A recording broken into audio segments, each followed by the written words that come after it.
புதிய தலைமுறையின் தொடர் நேரலைக்கு உங்களை வரவேற்கிறோம். ஸ்ரீரங்கம் இடைத்தேர்தல் வாக்கு எண்ணிக்கை சற்று முன் தொடங்கி நடைபெற்று வருகிறது. வாக்கு எண்ணிக்கை நிலவரங்களை ஸ்ரீரங்கத்தில் இருக்கும் நமது செய்தியாளர் சார்லஸ் வழங்க இருக்கிறார். வாக்கு எண்ணிக்கையை முன்னிட்டு செய்யப்பட்டிருக்கிற பாதுகாப்பு ஏற்பாடுகள் குறித்த விவரங்களை அளிக்கிறார் செய்தியாளர் லெலின். இடைத்தேர்தல் குறித்து விரிவான விவாதம் நடத்த நமது அரங்கத்திற்கு வந்திருக்கின்றனர் திமுகவை சேர்ந்த முன்னாள் மேயர் மா சுப்பிரமணியம், அதிமுக தலைமை கழக பேச்சாளர் CR சரஸ்வதி, இந்திய கம்யூனிஸ்ட் கட்சியின் மாநில செயற்குழு உறுப்பினர் வீரபாண்டன் ஆகியோர் நம்மோடு இணைந்திருக்கிறார்கள். கோவை அரங்கத்திலிருந்து இணைந்திருக்கிறார் பாரதிய ஜனதா கட்சியின் மாநில பொருளாளர் SR சேகர்.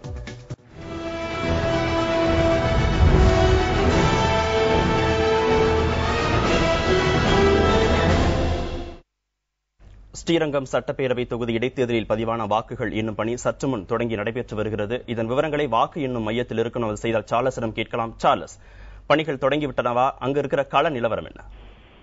கார்த்திகேயன், சற்று நேரத்துக்கு முன்னதாக அந்த 344 வாக்குச்சாவடிகளையும் பதிவான அந்த வாக்குப்பதிவு எந்திரங்கள் உள்ள அந்த சீல் வைக்கப்பட்ட அந்த அறையை மாவட்ட தேர்தல் அதிகாரி, மாவட்ட ஆட்சியர் மற்றும் பார்வையாளர்கள் மற்றும் வேட்பாளர்கள் முன்னிலையில அந்த அறை திறக்கப்பட்டது. சீலிடப்பட்ட அறையை இப்ப இந்த வாக்குப்பதிவு எந்திரங்கள் எடுக்க தயாராக இருக்காங்க. அந்த காட்சிகளை தான் இப்ப நம்ம நேரடியா பார்த்துட்டு இருக்கோம். தொடர்ந்து இதுல ஒரு கம்பெனி சேர்ந்த ராணுவ படையினர் அந்த அறைக்கு முன்னதாக தொடர்ந்து அவங்க குவிக்கப்பட்டிருக்காங்க. அதுக்கான பணிகளை துவங்கி விட்டாங்க. மொத்தம் 42 பணியாளர்கள், மேற்பார்வையாளர்கள் மட்டுமில்லாமல் மைக்ரோ அப்சர்வர், அதாவது நுண் பார்வையாளர்கள் மற்றும் உதவியாளர்கள் 42 பேர் வாக்கு எண்ணிக்கை மையத்தில் உள்ளே இருக்காங்க. நூற்றுக்கணக்கான தேர்தல் பணியாளர்கள் இந்த வாக்கு எண்ணிக்கையில ஈடுபட இருக்காங்க. தொடர்ந்து இப்ப இன்னும் சிறிது நேரத்தில் இந்த வாக்குப்பதிவு எந்திரங்கள், அதாவது வாக்குப்பதிவுக்கு பயன்படுத்தப்பட்டு பதிவான வாக்குகள் உள்ள அந்த மின்னணு வாக்குப்பதிவு எந்திரங்கள் அந்த அறைக்கு கொண்டு வரப்பட்டு வேட்பாளர்கள் மற்றும் முகவர்கள் முன்னிலை இன்னும் பணி துவக்குவாங்க.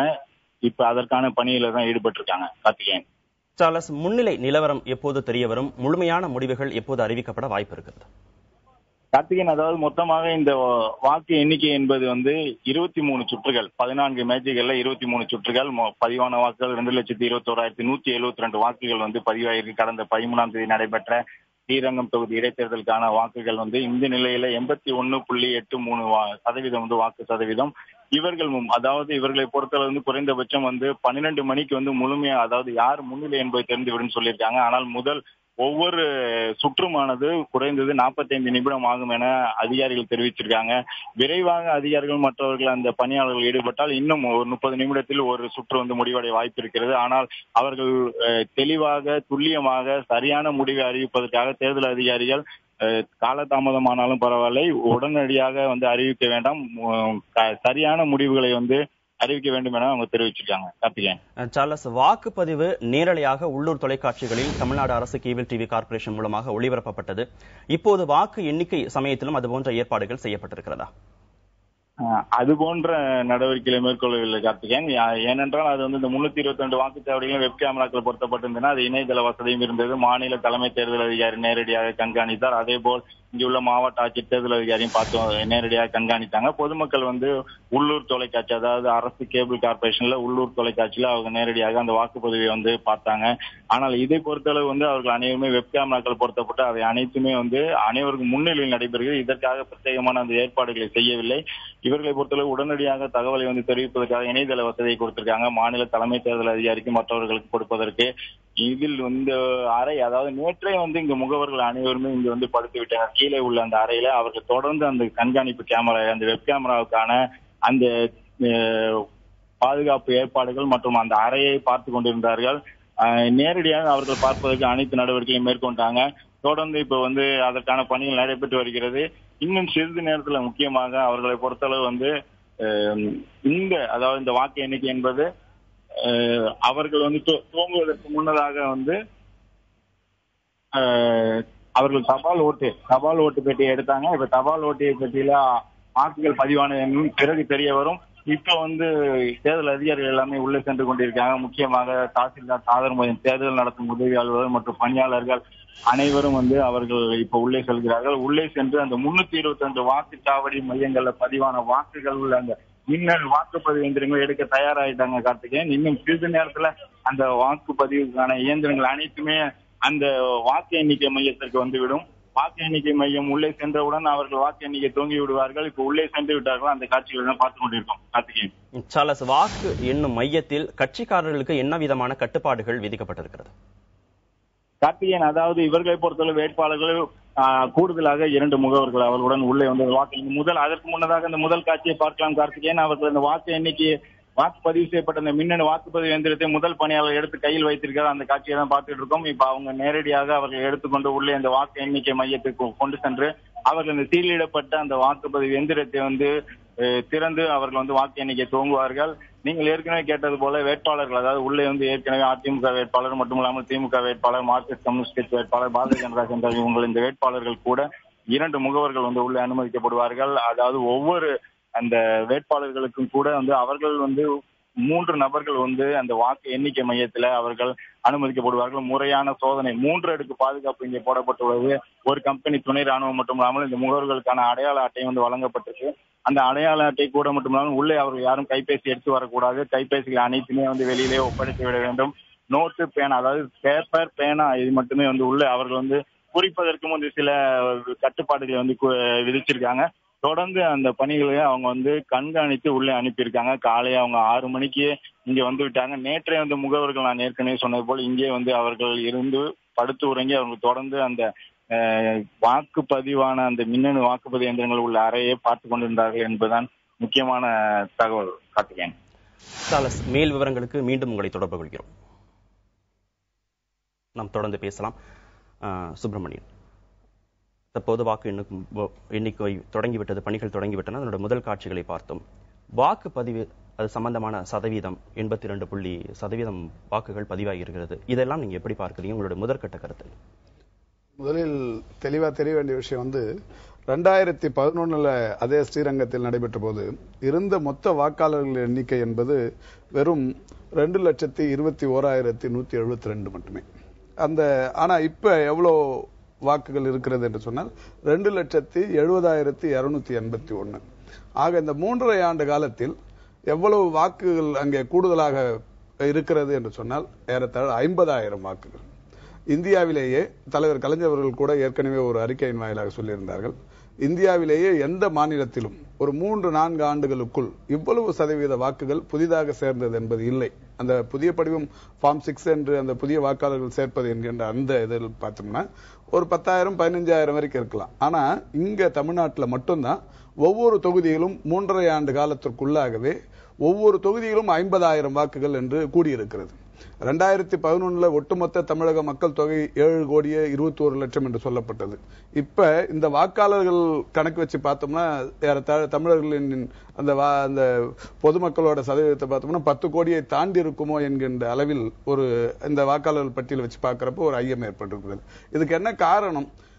இறந்தவர்கள், இடமாற்றம் செய்யப்பட்டவர்கள், டபுள் என்ட்ரி 2 இடங்களில் பதிவு, இந்த மாதிரியான விஷயங்கள் எந்த தொகுதியிலேயும் அந்த தேர்தல் ஆணையத்தால் வாக்காளர் பட்டியலில் இருந்து முறையாக நீக்கப்படவே இல்லை.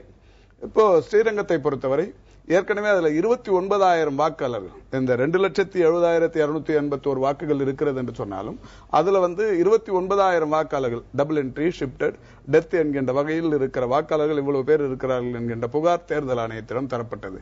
தேர்தல் ஆணையம் அதை கண்டுக்கவே இல்லை. கடைசி வரைக்கும் உயர்நீதிமன்றத்தில் வழக்கு திமுக தொடுத்ததற்கு பிறகும் கூட அந்த வாக்காளர் பட்டியல் திருத்தம் செய்யப்படாமலேயே அங்கே வைக்கப்பட்டது. இது ஆளுங்கட்சிக்கு ஒரு மிகப்பெரிய சாதகமான விளைவை ஏற்படுத்திவிடும் என்பது எல்லோருடைய எண்ணமும் கூட. அப்ப இது மாதிரி சேர்க்கப்பட்ட வாக்காளர்கள், நீக்கப்படாத வாக்காளர்கள் எல்லாமே அதிமுக தான் வாக்களிப்பாங்க. ஈஸியா அதிகாரிகள், பொதுவாகவே ஆளுங்கட்சிக்கு அதிகாரிகள் துணை போகிற பட்சத்தில் செத்தவர்களை வாக்களிப்பதற்கு வாய்ப்பளிக்க கூடும். அதே மாதிரி டபுள் என்ட்ரியை வாக்களிப்பதற்கு வாய்ப்பளிக்க கூடும். இடமாற்றம் செய்யப்பட்டவர்கள் யாராவது ஒரு வாக்காளர் வாக்களிப்பதற்கு வாய்ப்பளிக்க கூடும். இந்த மாதிரியான சூழல்கள்ல இது ஒரு மிகப்பெரிய அளவிலான இந்த சதவீத உயர்வுக்கே இது ஒரு மிகப்பெரிய காரணமாக அமைந்துவிடும் என்பதுதான் எல்லோருடைய கருத்தாக. உங்களுடைய பதில் சரஸ்வதி. திரு சுப்பிரமணியம் அவர்கள் வாக்கு எண்ணியை பத்தி சொன்னாங்க. இந்த எலெக்ஷன்ல நிறைய யங்கர் ஜெனரேஷன் ஓட்டு அளிச்சிருக்காங்க. ஃபர்ஸ்ட் டைம் ஓட்டு போட்ட யங்கர் ஜெனரேஷன் நிறைய பேர் உங்க சேனல்ல கூட பேட்டி கொடுத்தாங்க. சோ இந்த 3.5 இயர்ஸ்ல ஓட் லிஸ்ட்ல 16க்கு அப்புறம் இருக்கிறவங்க எல்லாம் சேர ஆரம்பிச்ச காலகட்டம் வந்திருக்கு. அதுக்கப்புறம் தேர்தல் ஆணையத்துல இவங்க கம்ப்ளைண்ட் கொடுத்ததா சொல்றாங்க. தேர்தல் ஆணையம் நடவடிக்கை எடுத்தாங்க. சில சவர்கள் அங்கொண்டு இங்க தேர்தல் ஆணையத்தை இவங்க சொல்லி பண்ணிருக்காங்க. தவிர சுப்பிரமணியம் அவர்கள் சொல்ற மாதிரி ஒட்டுமொத்தமா இவ்வளவு ஓட்டும் சேர்ந்துருச்சு அப்படின்லாம் சொல்ல முடியாது. அப்படி பார்த்தா அந்த வாக்காளர்கள் எங்களுக்கு வாக்களிச்சிருப்பாங்கன்னு சொல்றாங்க. அவங்களுடைய திமுக ஆட்சியிலேயே நடிகர் ரஜினிகாந்த் வாக்கு யாரு போட்டு போனாங்க? நடிகர் திலகம் சிவாஜி கணேசனோட வாக்க யாரோ போட்டு போனாங்க நிறைய பேர். ஏன் நானே போய் இங்க அசோக் நகர் பூத்ல போகும்போது வரிசையா ஓட்டு போடுற எனக்கு என் கூட வந்தவங்களுக்கு நான் மட்டும் தான் ஓட்டு போட்டேன். எங்க பிளாட்ல குடியிருக்கிறவங்க பாதி பேர் ஓட்டு இல்ல. சோ அதெல்லாம் இந்த எங்கள் மக்களுடைய முதல்வர் அம்மாவுடைய ஆட்சியில் எந்த வாக்காளர் விட்டுப்பட்டதோ அதையெல்லாம் சேர்த்து இந்த 3 வருஷத்துல நிறைய நடவடிக்கை எடுக்கப்பட்டு வருது. அதனால அவர் சொல்றபடி இப்படி நாங்க ஸ்ரீரங்கத்துல வந்து ஒட்டுமொத்தமா வந்து வேற வேற வாக்காளர்கள் செத்து போன வாக்காளர்கள் சேர்ந்தால் வந்திருக்க கிடையாது. இந்த 3 வருஷத்துல மக்கள் சதவீதம் நிச்சயமாக உயர்ந்திருக்கிறது. இந்தியா முழுவதிலும் தேர்தல் ஆணையம் என்பது இந்தியா முழுமைக்கும் பொதுவான ஒன்று. எல்லா மாநிலங்களிலேயும் புதிய வாக்காளர்கள் சேர்ப்பது நீக்குவது என்கின்ற பணிகள் நடைபெற்றுக் கொண்டிருக்கிறது. ஆனால் தமிழகத்தில் மட்டும்தான் 234 தொகுதிகளிலும் 40,000 50,000 வரை புதிய வாக்காளர்கள் இருக்கிறார்கள் என்கின்ற குற்றச்சாட்டு இருக்கிறது. புதிய வாக்காளர்கள் சேர்ப்பதில் எந்த விதமான குறைபாடுகள் இருக்க முடியாது. இதுல ஒரு விஷயம் என்னன்னா, நான் சொன்ன மாதிரி இந்த டபுள் என்ட்ரி, ஷிப்டடு, டெத் இந்த 3 வகையான வாக்குகளை தேர்தல் ஆணையம் நீக்கவில்லை என்பதுதான். அதற்கு அம்மையார் தேர்தல் ஆணையத்திற்கு பரிந்துரைப்பது என்பது தேர்தல் ஆணையத்துடைய செயல்பாடுகளை நீங்க எப்படி பாக்குறீங்க? தேர்தல் ஆணையம் நம்முடைய பெரிய ஜனநாயக நாட்டிற்குரிய தேர்தல் ஆணையமாக இல்லை, இன்னும் மாறணும்.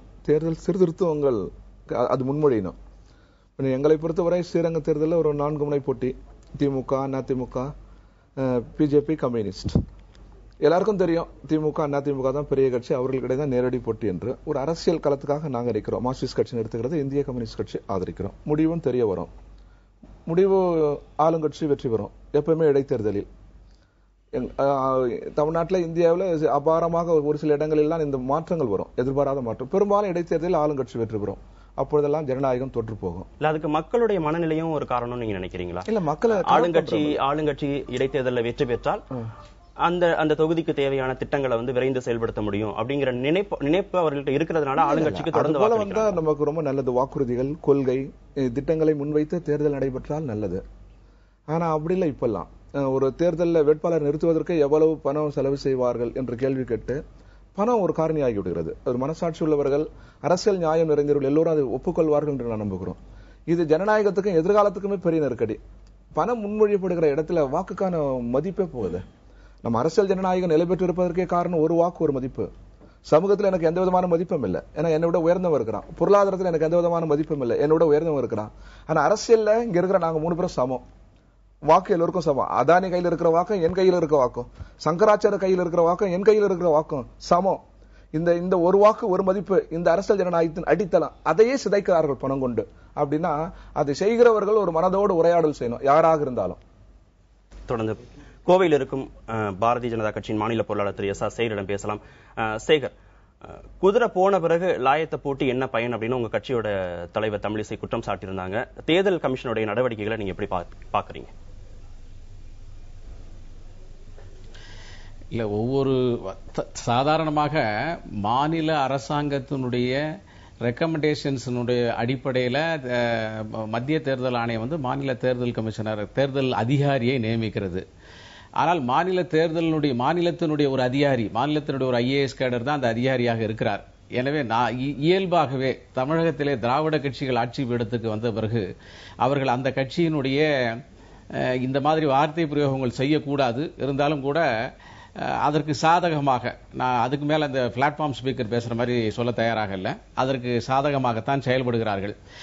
ஸ்ரீரங்கத்தை பொறுத்த மட்டும் நானும் அங்கு போய் 2 நாட்கள் வந்து தேர்தல் பணிக்கு போயிருக்கின்ற போது அதற்கு முன்னாலே கூட எங்களுடைய மாநில தலைவி தமிழிசை அவர்கள் தேர்தல் கமிஷனரிடம் ஒரு மனு கொடுத்து விட்டு தான் ஸ்ரீரங்கத்துக்கு வந்தார். அப்போது கூட அவர் பேசிக் கொண்டிருக்கிற போது இந்த குறிப்பாக நாங்கள் இந்த பணம் பட்டுவாடா செய்வதை பற்றியும் வாக்காளர்களுடைய போலி வாக்காளர்கள் இருக்கிறார்கள் என்ற விஷயத்தையும் அரசாங்கத்தினுடைய முழு மெஷினரியும் வந்து ஸ்ரீரங்கத்திலே பயன்படுத்தப்படுகிறது என்பதை பற்றியும் சொன்னோம். அதை கேட்டுக்கொண்டார்கள். ஆனால் வந்து சில பணப்பட்டுவாடாவை சில இடங்களில் நாங்கள் தடுத்திருக்கிறோம் என்று சொன்னார். அதன் மூலமாக பட்டுவாடா நடக்கிறது என்பதை அவர் ஒத்துக்கொண்டிருக்கிறார் என்று நாங்கள் ஏற்றுக்கொண்டோம். ஆக இந்த தேர்தல் அதிகாரிகள் நடுநிலைமையாக செயல்பட முடியாதபடி கடந்த ஆட்சியும் இந்த ஆட்சியும் ஒரு சூழ்நிலையை உருவாக்கிவிட்டது தமிழ்நாட்டில் என்பது வருத்தத்தக்க விஷயம். அதே சமயத்தில் மாநிலத்தினுடைய ஏற்கனவே பணிபுரிகின்ற அதிகாரிகள் தான் இதில் பணிபுரிவதால் மறுபடியும் இந்த தேர்தல் கமிஷன் என்பது அதுக்குன்னு ஒரு மெஷினரி கிடையாது. மாநில அதிகாரிகள் தான் அதற்கு கீழே தேர்தல் அதிகாரியாக தேர்தல் காலங்களிலே மட்டும் பணிபுரிகிறார்கள். இந்த காரணத்தினாலே அவர்கள் தேர்தல் முடிந்த பிறகு மறுபடியும் அந்த அரசு பணிக்கு தான் செல்ல வேண்டியிருக்கிறது. எனவே அப்போது அவர்கள் அரசாங்கத்தை ஃபேஸ் பண்ணக்கூடிய ஒரு சூழ்நிலை ஏற்படுகின்ற காரணத்தினாலே இதில் தைரியமாக முழு மனதோடு எந்த அதிகாரியும் பணிபுரிவதற்கு தயாராக இல்லை. காரணம், அவர்கள் அந்த பணிக்கு வந்த உடனேயே அவர்கள் பழிவாங்கப்படுகிறார்கள் அல்லது தண்டிக்கப்படுகிறார்கள். எனவே இந்த சூழ்நிலையிலே தமிழகத்திலே இந்த தேர்தல் எப்போதும் நடைபெறுகின்ற இடைத்தேர்தல் போலதான் நடந்திருக்கிறது. ஏனென்றால் தமிழகத்தில் எப்போதும் என்பது இப்போது நடைபெற்ற தேர்தல் மாதிரியே தான் நடந்திருக்கிறது. எந்த மாறுதலும் இல்லை. நாங்கள் நம்ம தொடர்ந்து பேசலாம். நீங்க தொடர்பில் இருங்க. அடுத்த சார்லஸ், திருச்சியில் இருக்கும் சார்லஸ் நம்முடைய இணைந்திருக்கிறார். அவரோடு பேசலாம். சார்லஸ், முதற்கட்டமாக ஏதேனும் தகவல்கள் வெளிவந்திருக்கிறதா? 20 நிமிடங்கள் ஆகிவிட்டது வாக்கு எண்ணிக்கை தொடங்கி. கார்த்திகேயன், சற்று நேரத்துக்கு முன்னதாக தபால் ஓட்டோட அந்த பெட்டி திறக்கப்பட்டது. அந்த தபால் ஓட்டுல உள்ள ஒரே ஒரு ஓட்டு மட்டும் உள்ளது. அது செல்லத்தகுந்ததா இல்ல செல்லத்தகாதா என்பதை சிறிது நேரத்தில் தெரிந்துவிடும். இப்ப தற்பொழுது இந்த 322 வாக்குச்சாவடி மையங்களை பதிவான அந்த மின்னணு வாக்குப்பதிவு எந்திரங்களில் உள்ள அந்த வாக்குகள் அனைத்துமே என்ன பணி தூங்கப்பட்டு விட்டது. இன்னும் ஒரு 10-15 நிமிடத்திலே முதல் சுற்றோட நிலவரம் தெரிய வரதுக்கான அனைத்து வாய்ப்புகளும் இருக்கு. ஏனென்றால் உள்ளே கூடுதலான தேர்தல் பணியாளர்களை தேர்தல் அதிகாரிகள் அமர்த்திருக்காங்க. ஏற்கனவே நான் குறிப்பிட்டது போல 14 பேர் ஒவ்வொருத்தரும் முக்கியமாக நுண் பார்வையாளர்கள், மேற்பார்வையாளர்கள், உதவியாளர்கள் என 42 பணியாளர்கள், தேர்தல் பணியாளர்கள் தொடர்ந்து இந்த வாக்கு எண்ணிக்கைக்கான அந்த பணியில் ஈடுபட்டிருக்காங்க. கூடுதலாக இது மட்டும் இல்லாமல் தேர்தல் அதிகாரி உடன் மற்ற பணியாளர்களும் ஈடுபட்டு வரக்கூடிய நிலையில 14 மேஜைகள் உள்ள அனைத்து வாக்குப்பதிவு இயந்திரங்களும் தயார் நிலையில முதல் சுற்றுக்காக கொண்டு வைக்கப்பட்டு அவை அனைத்துமே திறந்து தற்பொழுது 29 வேட்பாளர்கள் இருக்கிறார்கள். ஆகவே அந்த ஒவ்வொரு வேட்பாளர்களுடைய அந்த வாக்கு எவ்வளவு பெற்றிருக்கிறார்கள் என்பதை ஒவ்வொரு முறையாக ஒவ்வொரு அந்த முகவர்களிடம் நேரடியாக அவர்கள் காண்பித்து அவை அனைத்துமே வீடியோ பதிவு செய்யப்படுகிறது. அவ்வாறே அவர்கள் தொடர்ந்து அந்த முதல் சுற்றை முடிப்பார்கள். இன்னும் ஒரு 15 இல்லைன்னா 20 நிமிடத்தில் முதல் சுற்றுக்கான அந்த நிலவரம் முன்னிலை தெரிந்துவிடும். கார்த்திகேயன், சார்லஸ், தொடர்ந்து பேசலாம் ஒரு சிறிய இடைவெளிக்கு பிறகு.